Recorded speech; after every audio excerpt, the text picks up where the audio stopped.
al ilmu wahya utawi al ilmu iku sifatun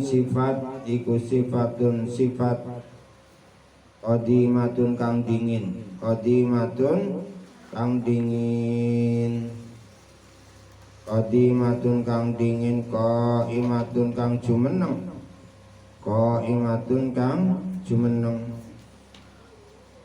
bidzatihi kelawan zate Allah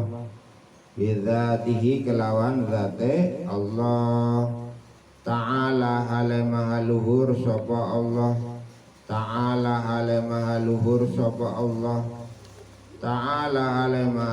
sapa Allah ya'lamu kang ngerti sapa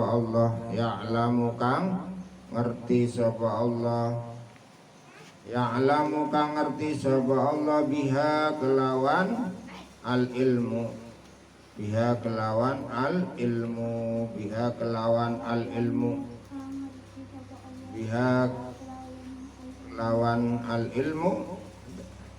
al asya'a ing biro-biro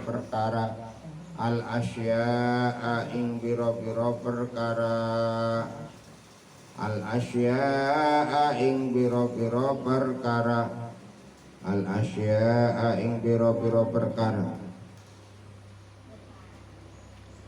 wadiduha utawi kebalikane al ilmu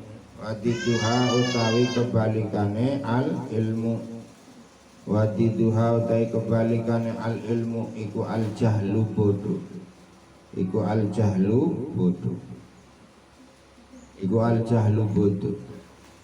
wadalilu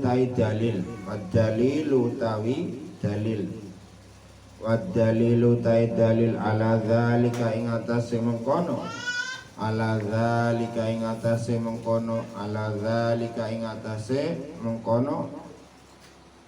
iku annahu sadune Allah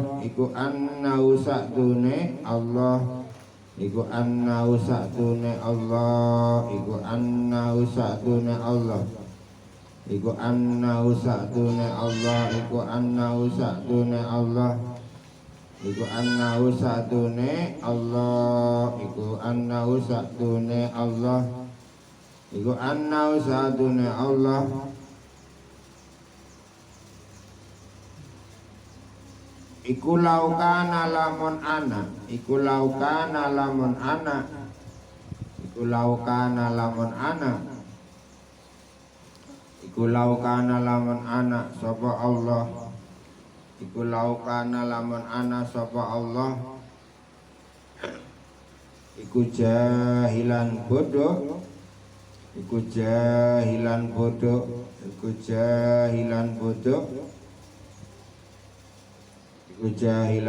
lam yakun maka ora ana sapa Allah iku muridan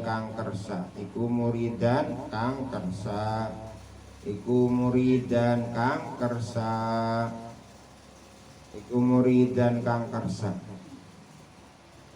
wa huwa utawi Allah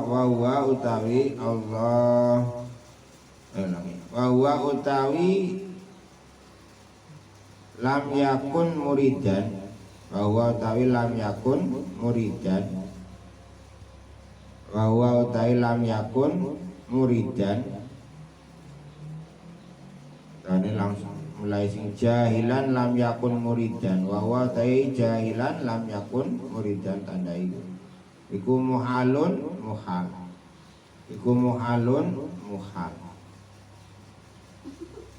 sifat wajib Allah yang bernama ilmu. Allah wajib, yang namanya Tuhan pasti berilmu. Maksudnya berilmu itu mengetahui segala sesuatu,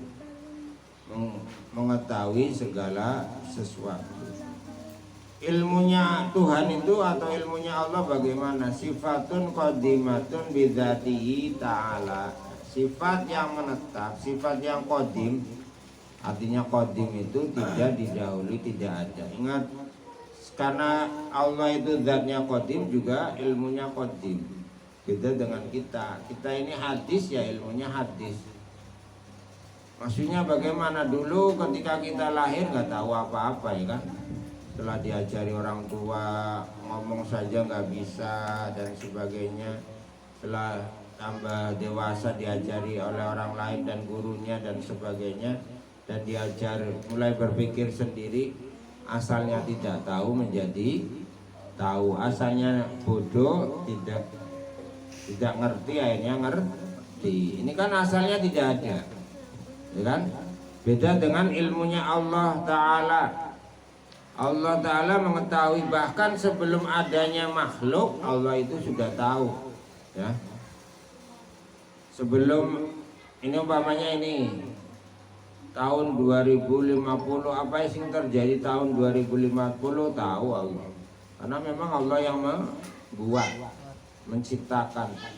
Nanti setelah hari kiamat terjadi apa saja ya Allah tahu.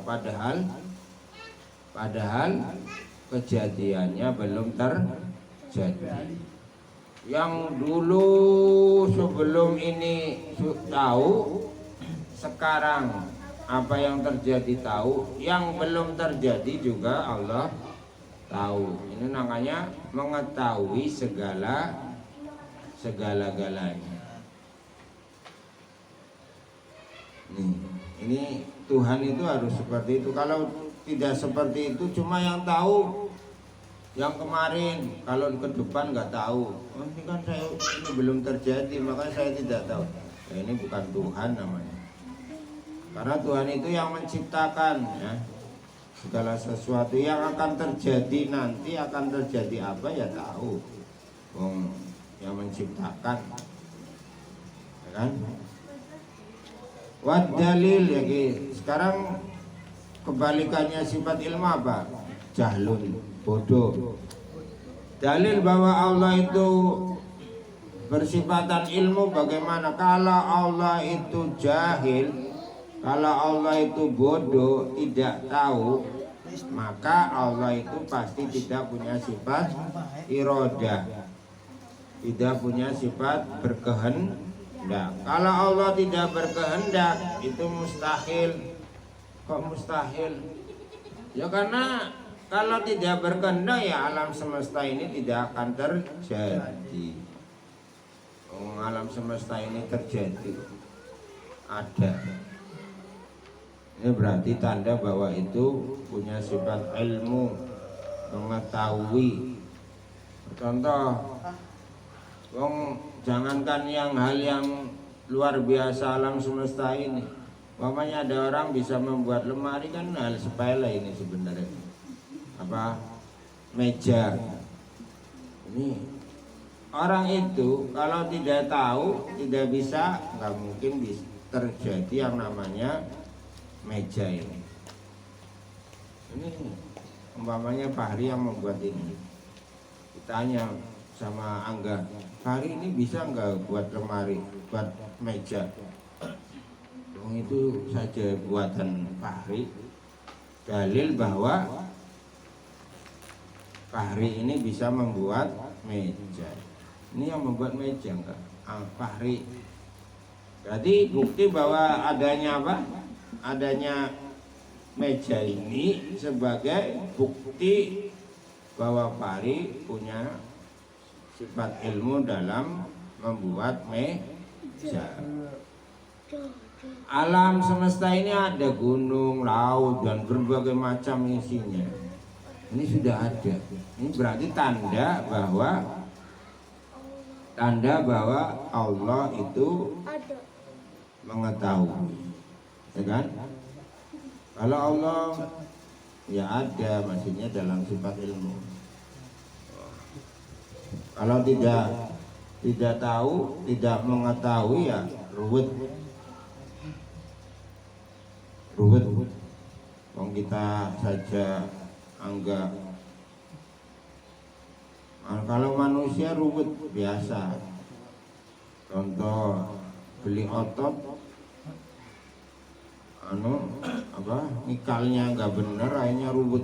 Ini bagaimana nggak? Buang baik, pusing.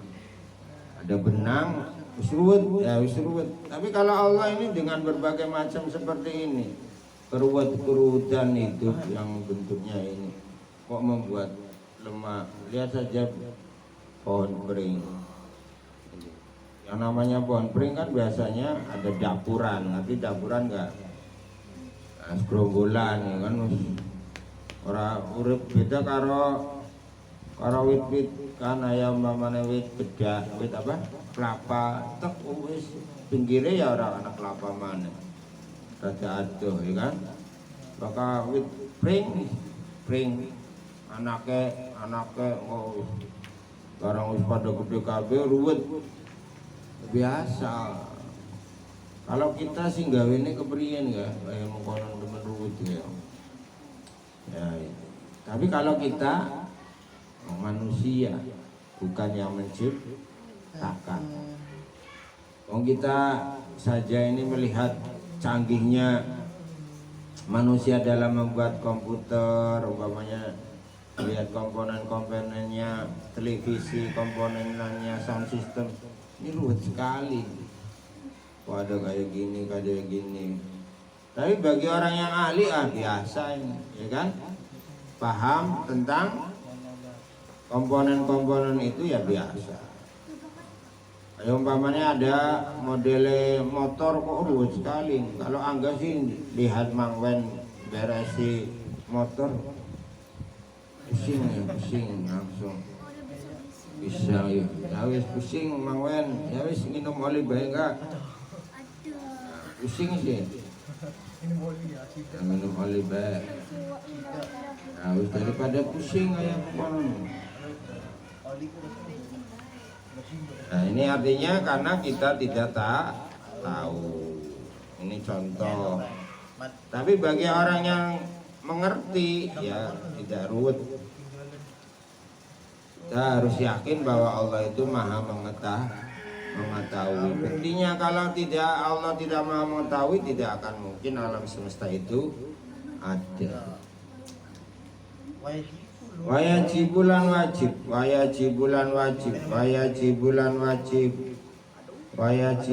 wajib bihaqihi dalam hake Allah, bihaqihi dalam hake Allah ta'ala hale maluhur sapa Allah ta'ala hale maluhur sapa Allah apa al hayatu urip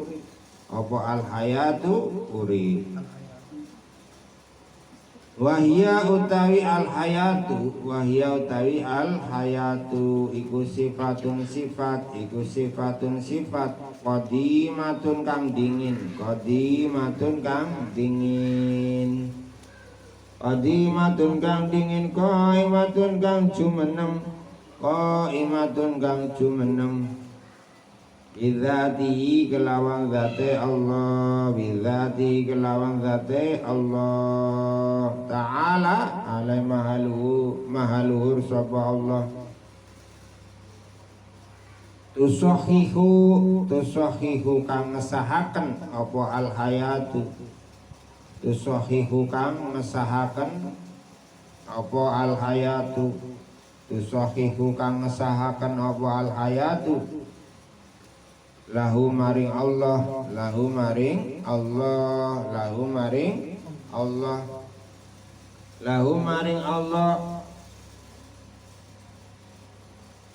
ayat tasifa ingin tah persifatan sapa Allah ayat tasifa ingin tah persifatan sapa Allah ayat tasifa ingin tah persifatan sapa Allah bil ilmi kelawan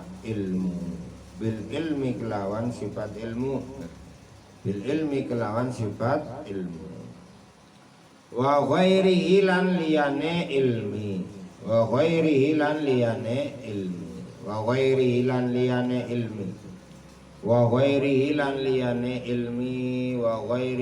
liyane ilmi minasifati saking biro-biro sifat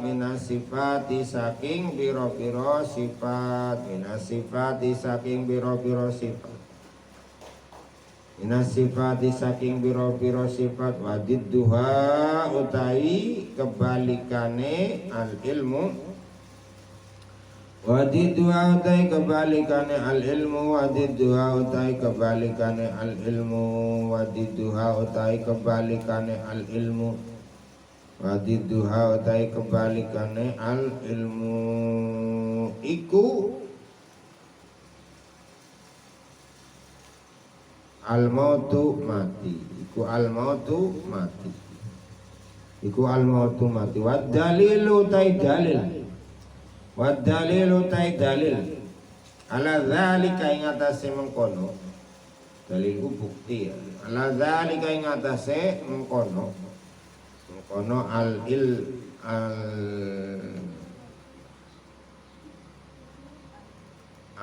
hayatu annahu iku annahu sadune Allah iku annahu sadune Allah iku annahu sadune Allah iku laukana lamun ana sapa Allah iku laukana lamun ana sapa Allah iku laukana lamun ana sapa Allah iku mayitan mati iku mayitan mati lam yakun maka ora ana sapa Allah lam yakun maka ora ana sapa Allah lam yakun maka ora ana sapa Allah lam yakun maka ora ana sapa Allah lam yakun maka ora ana sapa Allah iku qadiron kuasa iku qadiron kuasa wala muridan lan ora kersa wala muridan lan ora kersa wala muridan lan ora kersa wala muridan lan ora kersa wala muridan lan ora kersa wala aliman lan ora ilmu wala aliman lan ora ilmu lan ora kang ngerti wala aliman lan ora kang ngerti wa huwa utawi zalika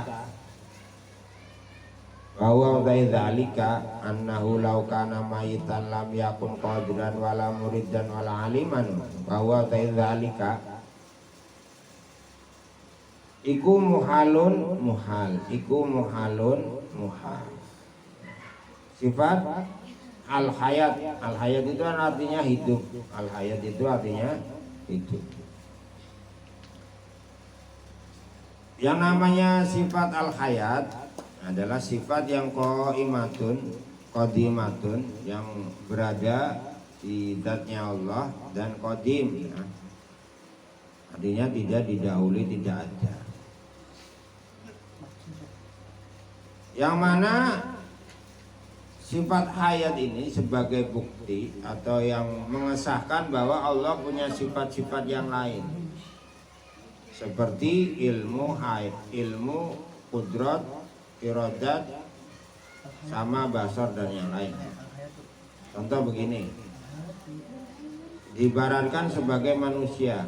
Kalian umpamanya diceritakan ada orang yang bernama Aisar, orangnya pinter, orangnya larinya cepat, orangnya makannya banyak, orangnya bisa